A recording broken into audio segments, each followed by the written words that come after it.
क्या कह रही है? भैया दूज पे एक दिन पहले अपने घर जाना चाहती है? ना ना, मुझे कुछ नहीं पता। पहले सबका यहाँ पे करियो, तब अपने घर जाइयो। सुन लिया? मम्मी जी, मैं हर राखी और हर भैया दूज पर पहले यहाँ पर सबका करके जाती हूँ। इसी वजह से मैं अपने घर जाने में काफ़ी लेट हो जाती हूँ। 3-4 बजे से पहले मैं पहुँच ही नहीं पाती हूँ। इसलिए इस बारी मेरी मम्मी कह रही थी कि एक दिन पहले आ जाइए भैया दूज पर। अच्छा जी, अब तू अपने माँ के हिसाब से चलेगी। एक बात बता, एक दिन पहले भैया दूज पे तू चली जाएगी तो यहाँ का खाना पीना एक कौन करेगा?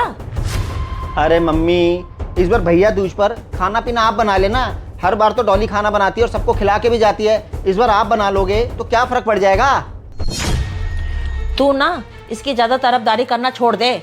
मेरी 2 बेटी आएंगी, उसके बच्चे आएंगे, नंद आएंगी, नंदों के बच्चे आएंगे। साफ साफ बता दे रही हूँ, मुझसे नहीं बनेगा इतने लोगों का खाना। ठीक है मम्मी, अगर आपसे नहीं बनेगा, बहन आएंगी, बुआ जी आएंगी, वो सब मिलके बना लेंगी खाना। अच्छा जी, तू तो बड़ा शाना निकला। बहू के होते सोते मैं त्योहार वाले दिन मैं मेहमानों से खाना बनवाऊंगी क्या? मम्मी, मुझे एक बात बताओ, ये बहन बेटियां और बुआएं मेहमान कब से हो गई? जब लेन देन की बारी आती है तब तो आप कहती हो कि बहन बेटियां और बुआएं इस घर के सदस्य होती हैं, और जब खाना बनाने की बारी आ रही है तो कह रही हो कि जी बहन बेटियां मेहमान होती हैं। आप ना बस मम्मी अपनी बात मनवाती हो। मैं कोई अपनी बात नहीं मनवा रही हूँ, मैं तो तुझे बता रही हूँ। बहू का एक फर्ज होता है भैया दूज वाले दिन और राखी पे अपना घर का सारा काम निपटा के तब अपने मैके जाए।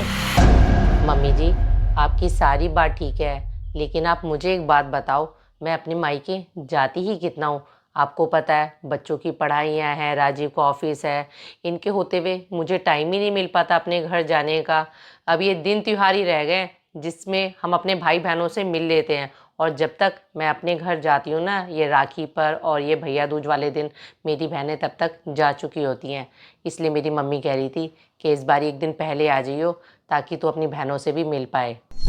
डॉली, तू किसी दिन और बोलती मैके जाने के लिए, मुझे कोई एतराज़ नहीं था, लेकिन राखी और भैया दूज पर तू यहाँ का निपटा के जाया कर।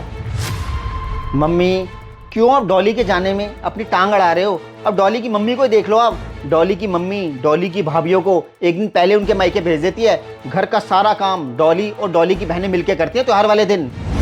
तुम मुझे ज़्यादा ज्ञान मत दे, ये डॉली के घर का रिवाज होगा, हमारे घर का कोई रिवाज नहीं है। ये रेनू का फोन। हाँ रेनू। नमस्ते मम्मी, और क्या हाल है?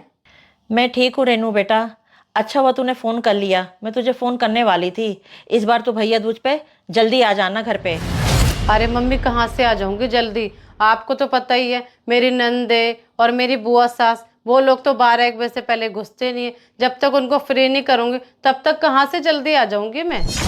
अरे रेनू बेटा, एक दिन उनकी आओ भगत तेरी सास कर लेगी, कौन सा पहाड़ टूट जाएगा उनके ऊपर? क्या मम्मी, मेरी सास वैसे तो दौड़ती भागती रहती है, और दिन त्योहार वाले दिन कहती है आज मेरे सर में दर्द हो रहा है, आज मेरे पैरों में दर्द हो रहा है, कोई ना कोई बहाना लगा देती है। मम्मी, मैं तो सारा काम निपटा के 3-4 बजे से पहले आ ही नहीं पाऊंगी। चल ठीक है बेटा, तेरी सास एक नंबर की जिद्दी है, अपने आगे किसी की सुनती है क्या? चल बेटा, मैं फ़ोन रखती हूँ। ठीक है मम्मी। ठीक है बेटा। राजी बेटा, रेनू की सास सिर्फ अपने बारे में सोचती है, रेनू के बारे में बिल्कुल सोचती ही नहीं है।